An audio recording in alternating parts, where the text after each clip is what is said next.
host, Derek Dreyer. Today I don't have my co-host because we are in Canada. We'll be lighting the torch of knowledge to bring you exhilarating insights, expert tips, and inspiring stories. Today's guest comes from, I guess like an influencer, social media background, doing a lot of the same things as we do. Owns his own fashion development company, owns his own fulfillment center, previously created his own shaker bottle in the fitness industry. I don't know how to say your last name. Ng. Joseph Ng. So welcome to the show. Normally we do like a warm up and we'll do like trivia questions and spit it at you, but I don't have, obviously, since it's a travel show today, we don't have that. So we're just gonna jump straight into our normal structure. So Let's jump in. Thank you for having me. Yeah, thanks for doing this. This is fucking amazing, dude. So normally we do it like a relay, right? So we have your first leg, second leg, third leg, fourth leg. First leg, we'll just talk about your personal life. Second, we'll jump into social media, talk about that. Third leg, we'll talk about business. And then fourth, like advice or like retrospect. So just anything that we can provide to add value to our listeners, essentially. So Cool. So yeah, dude, so like, I mean, obviously this is crazy, but obviously, you know, you're 10 plus years in the game. So you've been at it a bit. So like, tell us about your personal life. Like who is Joseph Ng? Yeah, like, do we want to go back into like where I first started? Damn, 3D printed coasters. I'll have to redesign them for that. Joe Ng is, I've been in business now, well over a decade. Yeah. Before that I was in the trades. And it's really been a kind of big journey from my humble beginnings to where I am now. I think there's a lot of things to learn in terms of. Can we start again? Yeah. No. Keep it going. So let's talk about personal, like you personally, right? So are you originally from Toronto? Yeah. So I'm from Toronto. So for everyone listening, we are in Toronto right now, Toronto, Canada. Yeah. We are at Joe's facility. So you're from Toronto, Canada, born and raised here? Born and raised in Toronto, Canada. Downtown Toronto, born and raised, and parents are from Chinese backgrounds. Okay. My mom's from Hong Kong, my dad's from China. That's cool. But very much born and raised in Toronto. Did you grow up with a lot of that Chinese culture, like the traditional Chinese culture, or? It's funny because I had two older sisters. My parents were very Canadianized by then, and I actually went to a school where I learned Portuguese in elementary school. Wow! And then I learned Italian in high school. So very mixed culture. Do you still speak it? Italian? Yeah. Maybe a little bit. Buonanotte, buonasera, buongiorno. I don't speak Italian. Come ti chiami? Enough to get by, like order food, right? Enough to when we travel to Italy, people get a little giggle out of it. Yeah, that's always the best. They're like, I don't know what this guy's saying, but yeah, cool. So, what did you do? Did you go to college? Did you go to school or anything? I actually went to trade school. So right out of high school, I was working as an apprentice from 6 to 3. An apprentice. As a gas fitter apprentice, so like HVAC. Oh wow. And then I did schooling from 6 to 9 for 5 years. So really kind of accelerated my learning, and eventually did sales at school. But no formal business training. I'm very much about continually learning and adapting throughout life. So a lot of self-education, a lot of books. I think when it comes to the normal school system, is really actually created to create workers. Yeah, that's true. Yeah, a lot of people, we say this a lot, but like not everybody was like cut out to be entrepreneurs. Like, so there definitely is paths for people. They just got to find them. Did you play sports or anything in high school? In elementary school, I did. I did. I did like track and did stuff, and then I went to high school, and people hit puberty before me. I was like, okay, they're a lot faster now. not for me. Not for me. Yeah. So what were kind of some of your hobbies in high school then? a lot of video games. Oh yeah, I played a lot of World of Warcraft. dude. Wouldn't So date did I myself. actually. Yeah? Yeah, like it was like football practice or sports, and then go home and I would just play WoW all night. Like Yeah. just like insanely addicted to it, like crazy addicted to it. And I think it's a great way to actually learn, by putting continual effort into something, you eventually build something. So that's probably my first business. I flipped my WoW character. Yeah, yeah, And sold it online when all my friends stopped playing. I was yeah. like, okay, well, I did the same thing. Yeah. I like it was like the very first version of WoW, and yeah, like I was like about to graduate high school. Like I stopped playing, and I was like, dude, like I put so much time into this, and I just like started researching, and I was like, I can make like $500 for selling my account. So I sold it, made like $500. Yeah. It was like kind of cool. That I sold a RuneScape character. Just, I learned a lot. Yeah. Honestly, I learned a Yeah. lot from these games, and it's about not having to get where you want to be right away, but continually applying that effort. Yeah. You're gonna get there. and like it's just like making something better and better and better. And like what I liked about it is like the game is so detailed that like little like minuscule changes to your character or like gear would like make a difference on like an outcome of like your power, I guess, so to speak. But yeah, dude, I agree. And then also like what I liked about it is like there's a really big community behind it, and like you have to like get with people to do things in the game. And like we were doing like 40-man raids, right? So like That was I was fun. in high school. And I was like leading 40 people Yeah. over the internet to like kill a boss. Did you use like Like, Ventrilo? back then? Yeah, Vent. Yeah, we were on Vent and then TeamSpeak. So it's like me, like a fucking 17-year-old kid. I'm like leading a whole team of Yeah. people, and I'm like yelling at the computer and shit. My mom's always like, "What are you doing?" But looking back on it now, it's like that taught me some leadership skills to like be able to manage and lead people, because like it's fucking chaos whenever it's like 40 people online and it's like somebody doesn't do their job right, like everybody dies, like so it's a lot of fun. Yeah. It was cool, man. I'm Those just are reminiscing, like Ragnaros. good times. Good times, dude. Simpler times. They re-released like a classic version. Yeah, we don't got time for that. Yeah, you're like yeah, dude, I'll get sucked in. Like all my businesses will go to Yeah. shit. It's like life just declines. Yeah, but then I got Yeah. a Thunder Fury. Yeah, yeah. So do you still game at all, or you just, like you said, no time? You know what? Now that I'm like a dad and I have the businesses, Mm-hmm. like right now I'm playing Final Fantasy 16, but Mhm. I get up at Saturday at 5 Oh, in yeah, the so you're saying morning. your me time. Yeah, I'll get up at 5 a.m. on Saturday and I'll get like 3 hours in. Yeah. And that's really the only time Yeah. I can game right now. Yeah, I man, I haven't had time either. It's No. like, but for me, it's like that's always been an escape for me. It's just like, it's my way to kind of disconnect and just. And I think it's good You're to playing have a that. different game now. Yeah. You're playing the game of The game- scaling yeah, the a game massive of- empire. Right, the game of entrepreneurship, Yeah. which is essentially the same thing if you think about it. Like I think that concept can kind of be applied to everything. Absolutely. So you went to trade school, HVAC. Shortly after that, I'm assuming it's kind of when like social media started popping off, which kind of, I guess we can transition into the social media leg, which is, I feel like we'll have a lot in common. Yeah. It's essentially how we met. Obviously we met through Alfleet. You were doing work with them. But like, tell me a little bit about the beginning of your social media journey, like how you got started with that. Yeah, so I actually got into fitness heavily after high school. I saw the movie 300. I was like, I want to be like them. I think it was like everybody that saw 300 was like, dude, I want those fucking abs. Yeah. And then come to find out they're like, all edited and like not.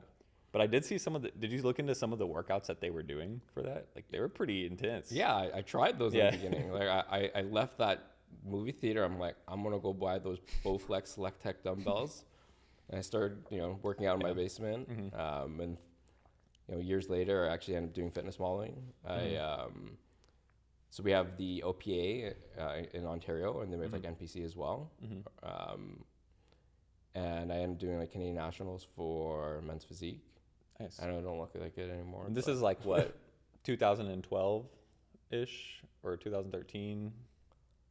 I don't even know, man, Yeah. anymore. It's been I so think that's long. when. Yeah, I think because I think that's when like physique started like popping off. Like I think that's when it was introduced to the bodybuilding world. I did the first nationals for men's physique. Yeah, that's crazy. So, Yeah. yeah, so I was doing that, and I was going down this kind of like fitness Mhm. modeling route. You know, Mhm. did music videos, kind of those kind of shoots. Really? Yeah. Who did you do music videos for? It's this guy. His name is I think it's Autorotique. He's Mhm. signed to like Steve Aoki, so I did like a Mhm. dodgeball music video. It was like these like fun things, like You're the. just shirtless in the background throwing dodgeballs. Is exactly what it was. Yeah, I kind of went down that Yeah. route, and this was when it was Facebook, Mhm. and you're doing a lot of your marketing on Facebook, and Mhm. then Instagram started coming up, and they started transitioning over to there. On the social media side, it's been very interesting to see how it's developed over the Right, years and what yeah. it's transformed from in terms of becoming. Instagram's almost like a highlight reel now. Yeah, and it's crazy. moving towards now more educational content. Mhm.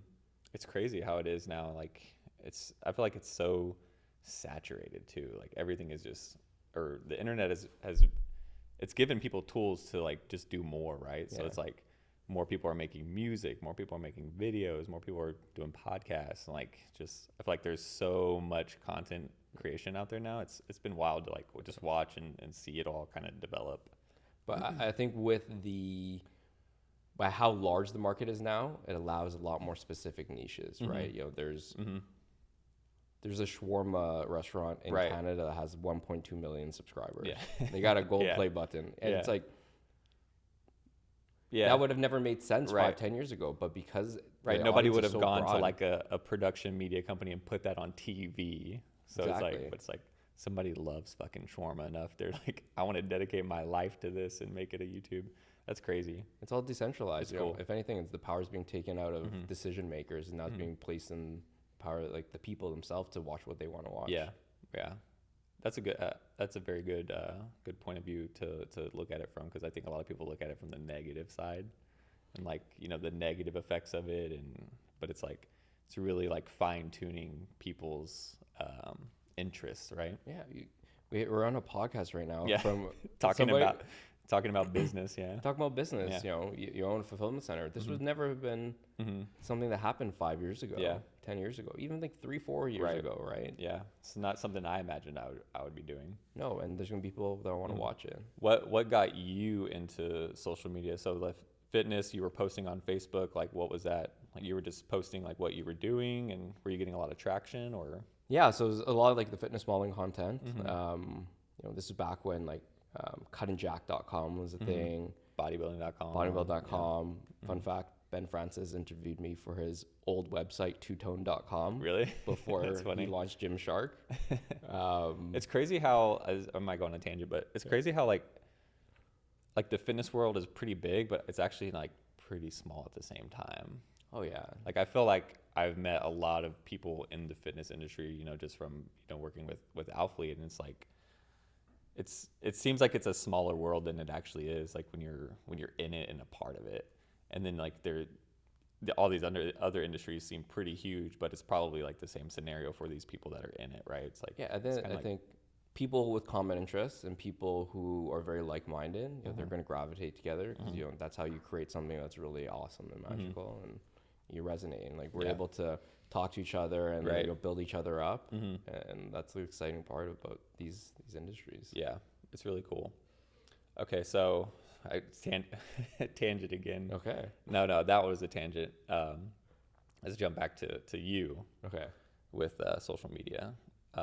So after Facebook, after all the bodybuilding.com stuff, did you pick up a camera and start a YouTube? Like what was I your? did actually. I actually tried to start a YouTube channel years ago. Mhm.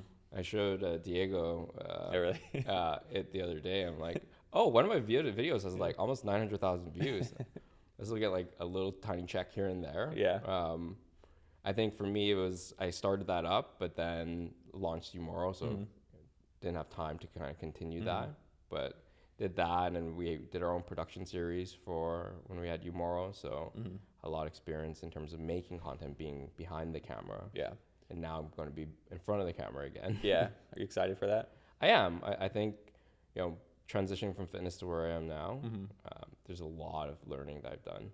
So being able to share that and provide value to people is like super important to me. That's essentially what our goal is with this, right? Is to kind of like highlight individuals that may not be well known, or, you know, like I'm not trying to go interview like a bunch of people who are like, you know, like I don't want to interview Ben Francis, or I mean, I would, but like I want to interview people who are doing stuff along the same lines, but just aren't in the limelight, so to speak, and just show that like a lot of people are doing great things. You know, they're just not like highlighted, or, you know, they're not given the opportunity to share their stories. So that's what I've been. I mean, we've talked to a lot of great people, and it's been really fun.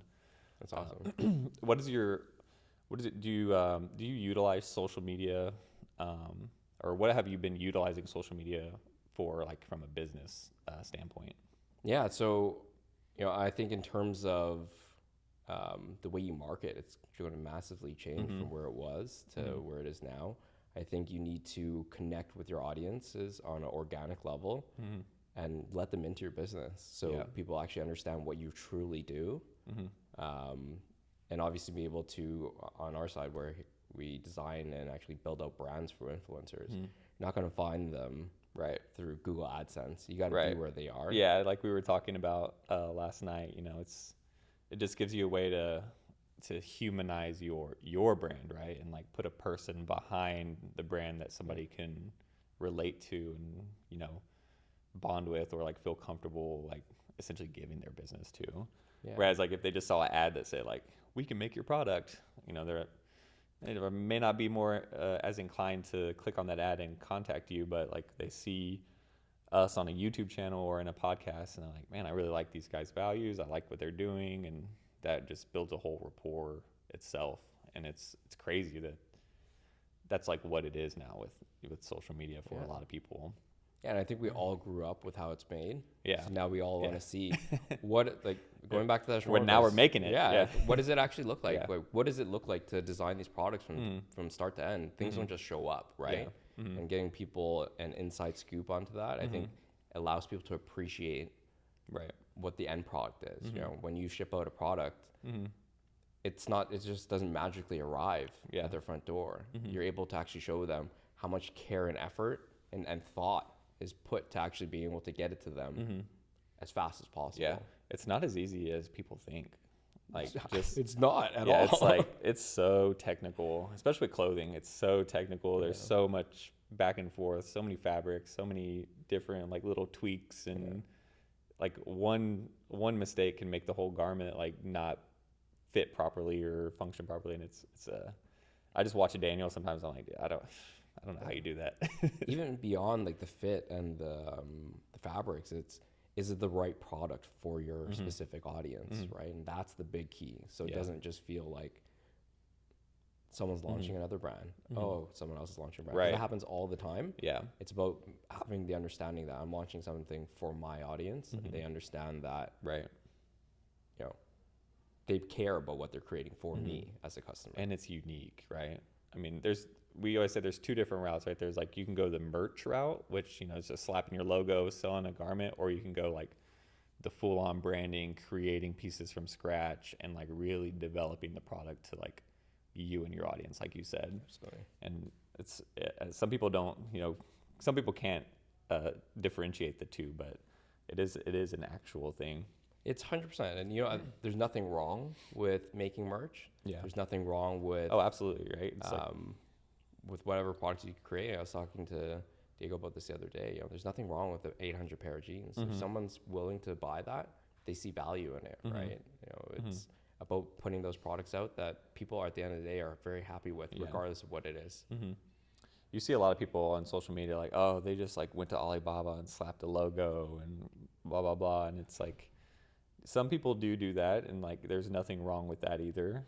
But then there's also some people who take the time to fully develop the product and build it from scratch. So give you like a insider fashion scoop. Like a lot of places, like even Zara, they just go to buying houses and they just buy the styles. They don't necessarily design it. Oh, there's a whole, have you been to Magic in Vegas? Yeah, it's a whole expo dedicated to that. Just suppliers just selling their catalogs essentially, and then buyers from these stores go in and they pick out what they like or what they see for the upcoming season, and then slap their logo on it. And that's why when you go Yeah. to these stores, not all the clothing fits the same because Yeah. everyone's using different fit models. Yeah. Oh, dude, Zara, like I'm like a quadruple XL and Yeah. like nothing ever fits me at Zara. It's crazy. I think this is it's a good transition for the third leg now, which is, you know, I think the meat of the podcast is like the business and entrepreneur side. So was Umoro your first business? Not technically, because I tried to open up my own HVAC business, Okay. and then I Okay, so you went realized- to trade school and then you realized like, or you wanted to Yeah, start your own. Yeah, I wanted to kind of start my own because I'm like, you know, I want to capture all this margin. Then I realized I don't want to own a trades company. What drew you to like HVAC systems? Like, just Uh, it seems like you like kind of like to build stuff. I love to build. I Yeah. love to tinker. I love to continually learn. You know, I think for HVAC, like we didn't do like furnaces and stuff. I did like the radiant floor heating snow melt system. So I like the technical aspect, and I like seeing something I created become real. But it's hard work, man. It's Yeah. like, you know, and working the middle of winter in Blue a freezing collar, cold yeah. basement. It's not fun. I don't want to do this shit. No, I don't. It was like long term was not fun, but you know, when I came up with the idea with the bottle, I really saw, and this was when I was really into fitness. I really saw a path forward for it, and really could see that it was going to be really big. So I partnered with my business partner at that time. You know, did a Kickstarter, did Dragon's Den, which is like the Canadian Shark Tank. Okay. Oh, so you went on Dragon's Den, like presented your business Yeah. to them. I ripped my shirt off on Oh, did national you? television. They told me to. You got a but- clip of that? Yeah. Oh, they made you do that? Yeah, they're like, "Can you rip your shirt?" I'm like, this is when I was in fitness. I was like, Yeah. "Oh no, okay." How much bigger were you at that time? Probably like 10, 12 pounds Yeah. bigger. It was Just shredded. I was really lean. Yeah. Yeah. But like after 10 years in fitness, I'm like, I want to eat normal food. Yeah. And I don't want to work out. I 6 think days that's a week. everybody. That's like the normal like life cycle for a lot of bodybuilders is like, or like people like us, right? It's like, okay, I like fitness. Oh, I'll try to do a show. You do the show, you go through hell, and then you're like, yeah, I fucking hated that. I'm like, I just want to eat food and just work out and just be like normal fit, not like insanely shredded all the time. Like, Because when you're most like when you're really shredded, you feel like shit. Right? You don't actually feel healthy. dude, like my head would always have a headache, and like I just felt so like weak and depleted all the time. Yeah. Especially like the peak week, I was like, this is hell. Yeah. But And it's like it's such a mental challenge though, for Yeah. sure. Like to stay committed to the diet and keep going and push your body to that limit. there's I think it's definitely a lot of lessons. I think to it's learn. I think it's great to do, like if you're in fitness and thinking about it. Like I don't think people should not do it if they're thinking about it, but it's definitely not like the funnest time. It's not for everyone. Yeah. And I would say, I think when it comes to like competing, it kind of goes back to like schooling where, you know, we're trained if you do ABC, you get XYZ. You know, when it comes to fitness competitions, if you eat these carbs, you Yeah. eat these macros, you do this training, you will get lean. Yeah. But then when you get outside of that world and you realize, you know, beyond fitness, beyond schooling, when you do ABC, you don't always get XYZ. Yeah. That's when a reality check Yeah. really hits. Yeah. Did you, and this, a lot of people go through like body dysmorphia after a show, right? Because they'll binge eat and then they'll gain a bunch of weight, or, you know, seeing your body, like when you push it to the maximum limit of like being shredded, it like changes your perspective of how you want to look, right? Like, Oh, did you go 100%. through that body dysmorphia at all, or? 100%. And then like, I think everyone in fitness Yeah. does, where I was competition lean. And, Yeah. and at that moment, I'm like, oh, I'm not lean enough. And then you see it years later, I'm like, holy fuck, Yeah. how is that lean? Yeah, I was like, I was shredded. Even now, like I'm like, damn, babe. Like talking to my wife, I'm like, damn, babe, I don't feel like I'm like fit, or like, she's like, you have abs, and I'm like, but I'm not fucking shredded like I was. Yeah. So it's like, it definitely messes with you, right? Like, even though it's like I'm fit and I'm healthy, Yeah. right? Like in your mind, you just think like you're not that level that you were, and you're like, it's a weird feeling, right? It's like you look in the mirror and it's like you don't see that, and you think, even though like millions of people would love to like be in shape, you know, how we are, it's still like you're not that level that you were, and it's a weird No. feeling. Because you know where you could have been. Yeah. But like in reality, you're probably significantly healthier Yeah. now than you Oh, were 100%. Like back then. mentally, yeah, physically. So And that's the big part, is the Yeah. mentally healthy Mhm. part. Because yeah. I remember I had friends that were competing and they'd bring meals to like a wedding. Oh, It's like, yeah. We were doing that, dude. I was taking fucking like bland chicken and just like sweet potatoes. Like, just, I won't eat chicken unless it's fried. Now. yeah. I'm over chicken. and Definitely broccoli. like oatmeal, like sweet potatoes, and yeah, like just plain chicken. I'll still eat chicken, but it has to be cooked really well. Yeah. But anyway, another tangent. So, what made you? So, for anyone listening, Umoro was like a shaker bottle. Like, what made you want to create that, or like, what was the spark of that business? I think I've always liked kind of like inventing and like creating things. So, back then used to carry my, well, this is like going way back now Yeah. in memory lane. Yeah, I used we to just- carry like my supplements in like Ziploc bags Yeah. for like, timing my protein after my workout. I'm Mhm. like, this is like very inefficient. Right. So when creating that bottle, the idea was so you could use it as a water bottle throughout the day. You put your supplements in the lid, and Mhm. then whenever you're ready to take it, you just press Yeah. the button, drop it in. It's been so long since I've seen that water bottle. So, yeah, you could carry your protein powder in the lid, right? It had a Yeah. little compartment. Or like your pre-workout or your PCAAs. Mm-hmm. It was actually like social media was perfect for it Mm-hmm. because it was we priced it at a premium product. Yeah. Like back then it was like a $30 water Yeah. bottle, and because of that, people wouldn't go and drop in the supplements like in the Mhm. corner of the gym. They'd Yeah. go in the middle of the gym floor. Yeah. They'd press that button. The Yeah. whole water changes, and we had a shaker that's quite audible, so everyone would look. Mm-hmm.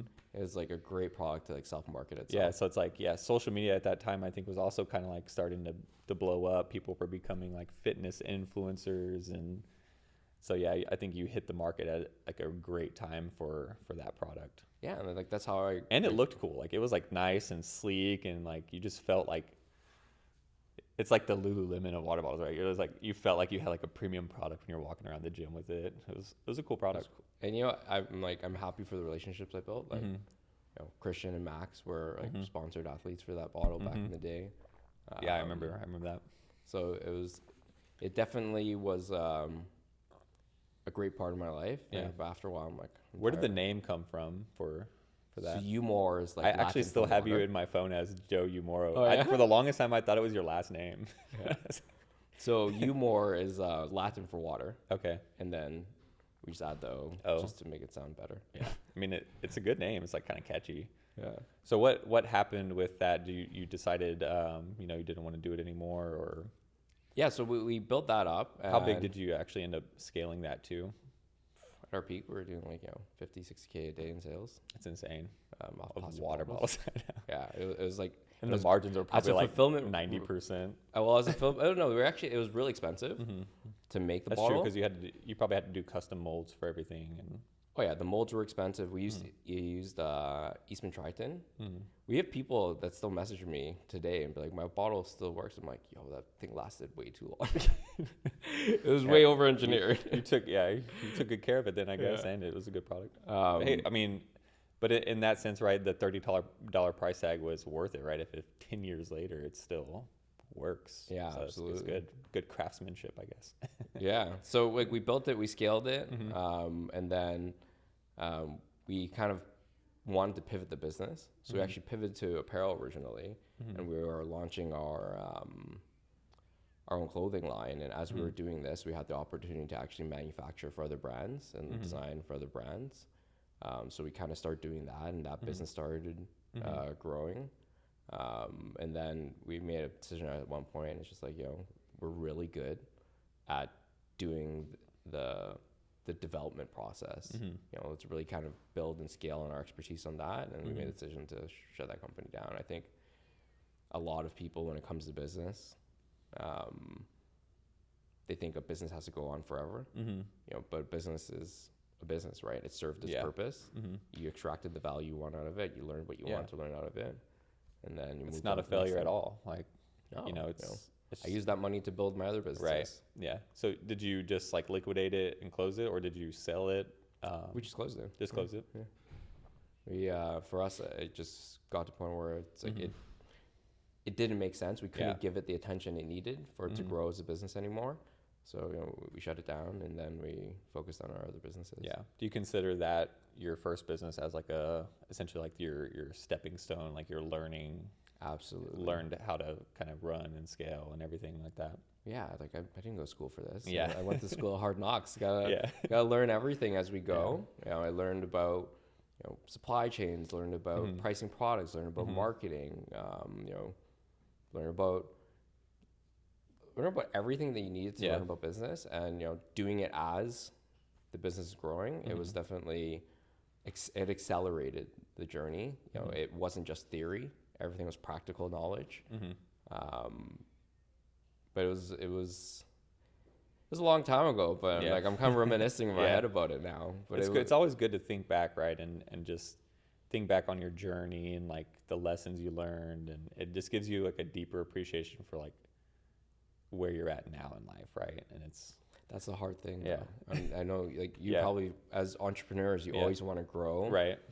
There's something called hedonic adaptation where your body gets used to new scenarios, right? You just got a new space, you're running it, but you probably want to go somewhere else now. Right. It's like you keep wanting to build bigger and bigger and bigger. Like you always finding things that need to improve, or like, you need to do this now. Okay, we did that. What's next? What's the next? Yeah. But it's good to stop and reflect. It is. And, I'm very happy where I am right now. And it is hard to take that time to sometimes reflect because I always want to grow. And I think as entrepreneurs, we want to see what we can do. Right. It's like an addiction, right? Or just going back to what we were talking about earlier with gaming, right? Like you're making these constant little improvements to build up your character, but like the business is your character that you're building up. Yeah, and I think when it comes to business itself and the entrepreneurs themselves, I think most entrepreneurs are wired very differently than most. It's a different breed of people for sure. Yeah. There's different types of entrepreneurs. I don't know if you've read this book called Traction or have heard of it, but it's like the entrepreneur operating system or whatever. And there's just different types of people that are entrepreneurs. There's like the integrators, there's the visionaries, and operators. Yeah, the operators. So, people always think like, oh, entrepreneurs have to be like these crazy visionary people that, just don't stop and always see the future. But they don't realize there's also people like me that like, I'm like the day-to-day integration of things and, focusing on the right now of the business and improving the processes right now to get us to the ultimate vision. So it's cool to, just, talk to different types of personalities and entrepreneurs. Yeah. I think when it comes to entrepreneurship, you have to wear many different hats in the beginning. And, as you kind of scale your businesses, you realize like you're not able to do everything. Like I need somebody. The jack of all trades, master of none. Yeah. So as you scale, you start putting people in that are significantly better at you than in those the right people. Aspects. Yeah, absolutely. The right people, and it's hard to find the right people sometimes. I've learned my lesson many times about that. It's the right people can really make or break your business in terms, not even in terms of work output, but in terms of company culture. All it takes is one bad apple to really start destroying your company culture. 100%. I agree with that. I want to jump back a little bit to so after Umoro, you dove into the product development, which is now Shift Fashion Group. Fashion Group. Okay. Talk a little bit about that. Like, how did you get clients for that, or what kind of like, at what moment did you kind of realize like I like doing this? Yeah, so I think like when I learned a lot building Umoro in terms of branding, to be able to sell a $30 bottle when everything else was like $5 is like a big task. Huge feat for sure. Yeah, and I learned a lot in terms of branding. It's about making feel like somebody belongs as a part of a community, right? Right. Yep. So in terms of making that transition, we learned a lot about manufacturing and how difficult it actually is. And we had talked about this earlier. A lot of people think just go on Alibaba and slap a label, but like, is that factory actually real? Right. You know, are they actually going to deliver that product? And are they certified? Are they good working conditions? A lot of people on Alibaba are actually just middlemen. They're not the actual suppliers themselves. They're the people. They're just selling the product and then going to the supplier after the fact. So I think a lot of people don't realize that as well. And even now, like there's a lot of people on TikTok saying, "Oh, Nike makes at this factory." Okay. That doesn't mean the factory is going to accept you. When they're making 1 million units, they're not going to care about your 300. It's like, so we actually create this business to service those influencers, those types of people.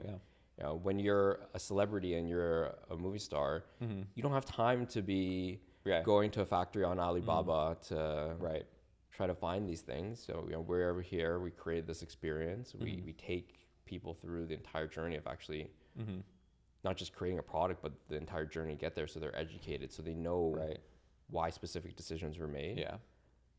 It's cool. It's crazy. Like, I feel like me and Daniel are like you at this age. A lot, because like this is exactly what we're doing, and the client we just brought on to build their manufacturing, they had such a terrible experience with the middlemen they were using out in California. Like, they were lying to them. They were cost plus, but they were cost plus like 60%. Like, they were tacking on like a pair of leggings for them was costing like $25, and it's like they came to us and we were like, dude, they're fucking you. So it's like, and then also they were like, yeah, we don't know, like we've never gotten sketches for designs, like we don't know this, like so they're just picking from a catalog. Kind of, not really, but like and it's really just like on that middleman, right? They weren't like taking the time to like help them build. They were just like, okay, what do you want? We're gonna make it, right? Like, you're just a transaction essentially. So going back to what you just said, like, we want to take them along the journey and like show them the actual process of building a product, and like teaching them about the language of like what they need to know, like just little things like, you know, GSM of a shirt, and like you know, sketching and the technical design, the pattern making, like just giving them the knowledge that, you know, when they build their team big enough that they can do it on their own, and like hopefully that they find the value in that they'll still retain us to help them build out products. They will, if you continually provide them value. Right. And that's the goal, right? We're going to continually provide them value where, you know, they get to a level where they can go do it by themselves, but like the relationship is just so strong that, you know, they want us to keep helping them. So absolutely, that's our goal behind that. And it sounds like that's essentially what your goal is too, is just like educate and it's about crafting that experience. It's about using our knowledge, and you know, we've worked with dozens and dozens of brands at this point. You know, some of them, you know, we both know are quite large. We're still working with. So we're able to leverage our experience and the experience of our staff. Everyone here has over 10 years of experience in fashion, to be able to kind of leverage them and guide them. Of you know, you might have wanted to make this product. You should make this product. This product's gonna sell a lot more, and saving the heartache along the way. Or like, hey, like, make sure you order black, like black leggings, keep your black leggings in stock, you know? So just little things like that, or restock your best sellers, like, you know, which is like common knowledge for you, because because we've been doing this for so long. But when people are just getting into this, that's something that's like, you know, oh, I didn't know that. But you're now, by working with you, they're saving that money. Because you're able to guide them with your experience. It's like, dude, just black and everything. Black is always the best seller. It's crazy, for sure. I lost train of thought there. So with manufacturing, no, I completely blanked, dude. I don't know. So we're talking about you know, Shift and like what we do. There you go. That's where my mind was going. I was going to ask you. So you met Christian through like Umoro. Like, what was your pitch to get Alphalete as a client? Because that's how we met. So I'm curious to know like how you brought them in. Yeah. So same thing. I was talking about leveraging our experience of taking the specific products from where they were. You know, this is back when. Actually, now I'm like remembering our first initial conversations where, you know, Alphalete had this like piece of cardboard in their thing. I'm like, just by eliminating this cardboard, you're gonna eliminate the shipping costs from the weight. I remember that. So we were able to kind of like, you know, it makes packing nice. Yeah, because you're just Packing the order is really nice though, when there's a cardboard slot in there. But now even like the bags, those bags, they fit perfectly in the boxes. The boxes fit perfectly on the shelves, and the products fit perfectly in the poly mailer, so no space is wasted. It's very efficient. But we're able to bring kind of our expertise and you know our relationships that we've established with factories. You know, we go through an extremely long vetting process when we work with factories, and we're able to kind of take them from where they were in terms of specific aspects of their business, and kind of inject our expertise. But that initial conversation was like, hey, we already had a relationship in nutrition for a while, and it's like, let's kind of step it up here. That's cool. And we already had that trust. And are they your biggest client right now, or do you? We have a lot of different clients. They're definitely one of our top clients. What we're actually doing right now is we're partnering with specific influencers to scale brands that we see massive potential in, because we've been in the industry for so long. We can identify these gaps and see where we can apply a lot of our. We're literally doing the same thing. And it's great. It's so cool. There's a lot, there's a lot of people out there. There's a lot of brands, and we can sit here and have the same conversations because I want to see you succeed, and I'm sure it's like vice versa. And people always feel like, I think a lot of people feel like it's like, oh, they're a competitor, direct competitor. Like everything has to be competition. Whereas like, I think a lot of entrepreneurs are like, how can I help you? And how can we help each other? Like bounce ideas off of each other and just like get better. Cause the market is so big in almost every industry that there's room for everybody. Absolutely. And there's people that we are going to be able to serve well, might not be clients that you can serve well, and vice versa, right? Right. We're in different regions. We talked about even referring clients to each other. I think when it comes to business and gatekeeping and like kind of not sharing knowledge and like being so hyper competitive, like that business is changing. That's the old model. That's the old world thinking, right? Like, absolutely. I think a lot of people are wanting to help more.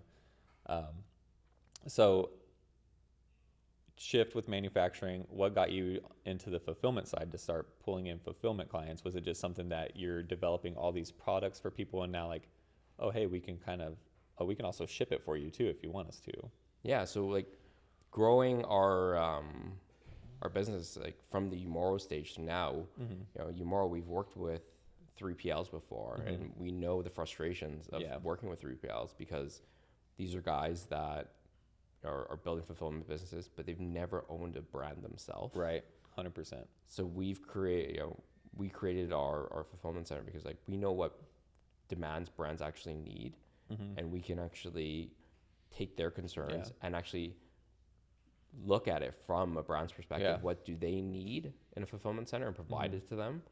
Now I feel like you're like reciting Daniel and I's sales pitch to us, because like this is all the stuff that we say when we're having conversations with potential clients. And it's important. It's crazy. It's cool. It's cool.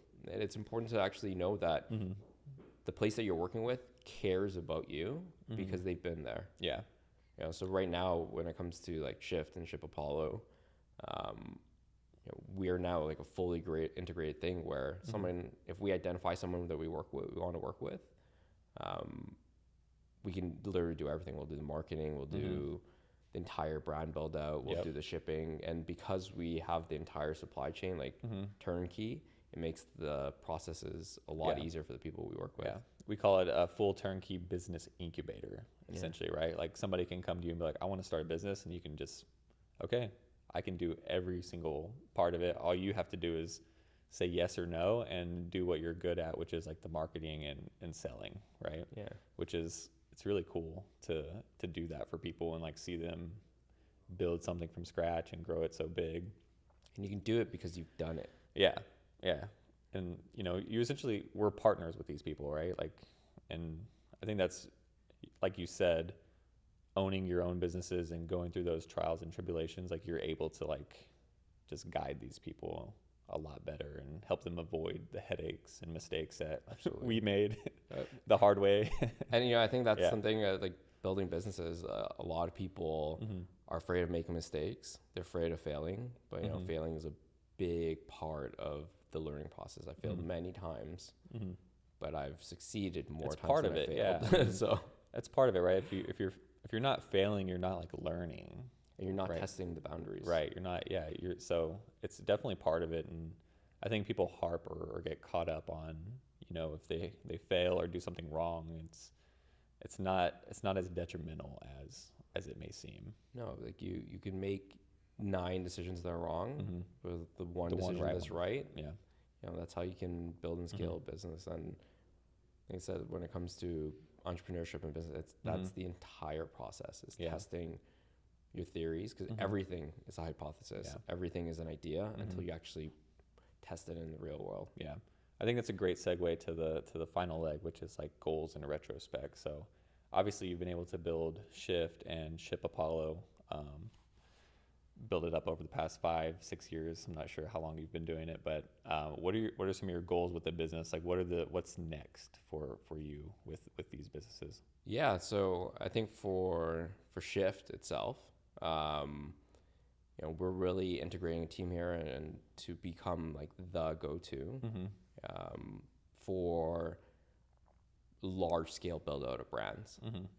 Like we have the infrastructure where if someone knows they have an audience, and we can really provide our expertise to do the end to end, we want to become like the go-to place to go, servicing very particular clientele that we see potential in. Because we've worked with brands before. I'm sure we've worked with brands before where you're like, it's not going to work. Yeah, it's like yeah. There's like it's like, man, we gotta kick them out, or they gotta go, and it's like such a difficult conversation, but that happens, right? Like not everybody is the perfect fit for everybody. Yeah, we've worked with influencers before where like I'm like, this, you should not be launching a apparel line. It's not going to work.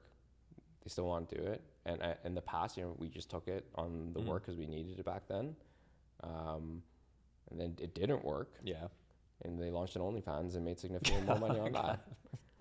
Which is like the plan B for it's crazy, but that's the world right now. It is, but now where Shift is that we're able to be a lot more selective with who we work with, so we can be happy with who we put our name on. Yeah.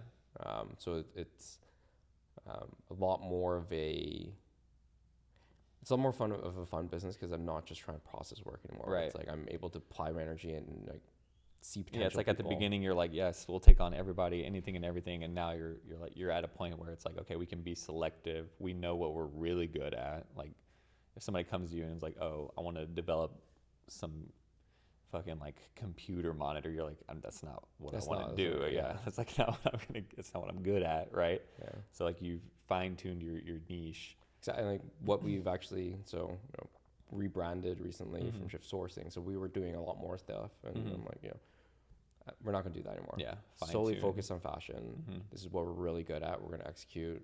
We're able to be a lot more, and I think this is important for a lot of entrepreneurs, be a lot more authentically to themselves, and be able to say no to a lot of things so that you get the highest return on your energy spent. You're really great at operations. Yeah. You being able to apply your energy to that, it's going to be a lot, and you're going to be able to reap a lot more returns in your life. Yeah. than if you were to, like I said, try to manufacture monitors. Yeah. Could you do it? Yeah. Probably. Yeah, like something you just don't like or don't enjoy. Yeah, you got to remove that negative energy from your life. Yeah. And for me, it's like I enjoy building business. Like I enjoy building the business. I enjoy like the people aspect, and I enjoy all that. So that's what I love. What advice would you have for anybody listening, just blanket entrepreneur? I think that when it comes to entrepreneurs themselves, understand that I think a lot of people get stuck into where they are in their business. Like, oh, I've invested X amount into this, so I need to keep pounding into this business in this direction. But at any point you need to make the decision, is this still the right direction? Yeah. And do I need to pivot? Because whatever has happened is already a sunk cost. I know so many people with just like all this inventory, like I gotta sell it. It's like, is that the right decision still? Yeah.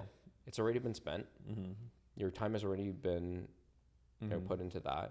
if you know you're able to go into another path, don't just start trying to pick every Yeah. path possible. But if you know you're able to pick another path and succeed in it with the new lessons that you've learned from this past experiences, you make sure you do that and don't worry about those sunk costs. Yeah, take what's in front of you, like, the best path forward, I guess. Yeah, and understand that you've learned now the decisions you're making today are going to be better than the decisions you made before because you've learned. Right. And it's all about the learning. If you Keyword, don't learn, yeah. there's a phrase called eudaimonia. It's to find happiness in human flourishing. So it's like finding happiness in that continual growth and continual learning process, because that, I think, to learn is to live. Yeah.